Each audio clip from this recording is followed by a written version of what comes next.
Hello everyone, আসসালামু আলাইকুম। সবাই কেমন আছেন? আশা করি যে যেখান থেকে আজকে ব্লগটা দেখছেন সবাই ভালো আছেন। আমি তান্নি, সিলেট থেকে বলছি। প্রচুর পরিমাণে বৃষ্টি হচ্ছে সিলেটে, আর সেই সাথে বন্যাও আছে। তো আমরা যেখানে আছি সেই প্লেসটাতে কোনো বন্যা বা পানি উঠে নাই। আর আমরা সিলেটে কুশিয়ারাতে গিয়েছিলাম, একটা বিয়ের ইনভাইটেশন ছিল, সেখান থেকে এসেছি। আর এই ফুটেজটা হচ্ছে রাতের বেলা আমার দেবরকে আমি খাবার দিচ্ছিলাম। তো খানিকটা খাবার ঠান্ডা হয়ে যাওয়ার কারণে আমি আবার ওটা ওভেনে গরম করে নিচ্ছি। আর আমি এখানে একটু চা খেয়ে নিচ্ছি, সবাইকে চা দিয়েছি। যেহেতু রিসেন্টলি কুরবানির ঈদ গিয়েছে, আর আল্লাহর নামেই আমরা কুরবানি দিয়ে থাকি, তো কিছু কিছু মানুষের উদ্দেশ্যে আমার আসলে এই কথাটা বলা। কুরবানির নামে গরিবের হক নষ্ট করবেন না। তেল চর্বি হাড় দিয়ে নিজেদের জন্য ভালো মাংস রাখবেন না, সেই সাথে সারা বছর ধরে মাংস খাবেন, সেই অপেক্ষায় তাদের ভালো মাংসটা দিবেন না, সেই কাজটা কিন্তু একদমই করা উচিত না। আর এটা ওনাদের হক, ভিক্ষা নয়। তো তাদের চেষ্টা করবেন ভালো মাংসগুলাই দিতে, যে শুধু তেল চর্বিই যে দিবেন এরকম কিছু না।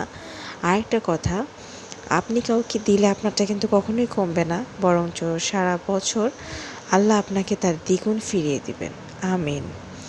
আর সারা বছর কিন্তু অনেকেই আমরা মাংস খাই, কিন্তু আসলে আমাদের কিন্তু কম খেলেও হবে। আর সেই সাথে তাদের কিন্তু এটা হক গরিবের, তো এটা থেকে যেন আমরা কখনোই তাদের বঞ্চিত না করি। আমার শ্বশুরবাড়িতে ওইভাবে কখনোই পানি ওঠে না, তো সিলেটে কিন্তু অনেক জায়গাতেই কিন্তু পানি উঠেছে। আর এখানে সুনামগঞ্জের অবস্থা খুবই খারাপ। আর সিলেট শহরে তালতলা পয়েন্টেও প্রচুর পানি, উপশহরেও পানি। তারপর সিলেট কিন ব্রিজের ওইখানে পুলের পাড়ে ওইখানেও প্রচুর পানি জমে গিয়েছে। তো আপনাদের ভাইয়া একটু বাইরে গিয়েছিল, তো আমার জন্য কিছু ভিডিও ক্লিপ নিয়ে এসেছে যে কী অবস্থা। তো আপনারা সবাই দোয়া করবেন সিলেটের জন্য, যেন খুব তাড়াতাড়ি বন্যা কবলিত মানুষ সাহায্য পায়, কারণ অনেকের বাসা কিন্তু ডুবে গিয়েছে। আর যে মেন পাওয়ার পয়েন্ট, যেই বিদ্যুৎ অফিস, সেখানে কিন্তু পানি ঢুকে গেলে কিন্তু প্রায় কারেন্ট বন্ধ থাকে দীর্ঘদিনের জন্য, প্রায় 4 দিন 5 দিন, কত বছর এরকম হয়েছিল। আসলে এটা দেখে আমার সত্যিই মনটা খুব খারাপ হয়ে গিয়েছে, যে এরকম একটি খারাপ অবস্থা।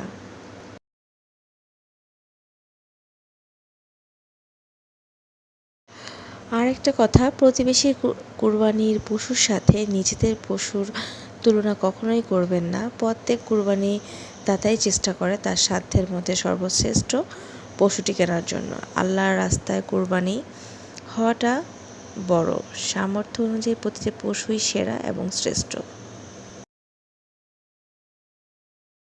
এই যে ব্রিজটা দেখছেন, এখানে কিন্তু আমরা প্রতিবারই আসি, যখনই সিলেটে আসি না কেন এখানে কিন্তু এসে আমরা চা খাই।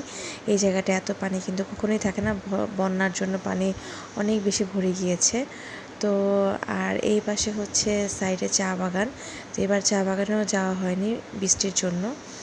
আর এই সাইডগুলোতে পানি এখনও ওঠেনি। আর এইখানে দেখেন কি পরিমাণ পানি, এখানে কিন্তু এইভাবে পানি ছিল না, সবই বন্যার পানি, দেখলেই মনটা খারাপ হয়ে যাচ্ছে। আজ এই পর্যন্তই। আজকের ভিডিওটা কেমন লেগেছে অবশ্যই জানাবেন। আল্লাহ হাফেজ।